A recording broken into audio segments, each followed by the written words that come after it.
জুলাইতে আমরা দেখলাম আমার শিশু বাচ্চারা, আমার উচ্চকণ্ঠিত বাচ্চারা, মুক্তির দাবিতে নেমে আসা বাচ্চারা আমাদের বৃদ্ধদেরকে শিক্ষা দিয়েছে। কি শিক্ষা দিয়েছে?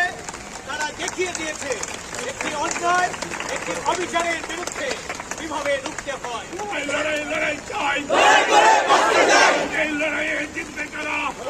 সারা দুনিয়ার ইতিহাসে আছে, আন্দোলন যখন চলে ষড়যন্ত্র সমানকালে চলে।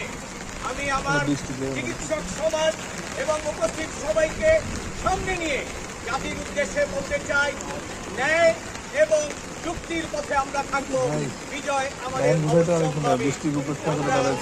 আগামীতে একটি স্বাধীন সার্বভৌম সুন্দর বাংলাদেশের কামনা অবশ্যই করব। দিনে দিনে দেনা হয়েছে অনেক, এই দেনার ঋণ শোধ করে আগামী দিনে একটি সুন্দর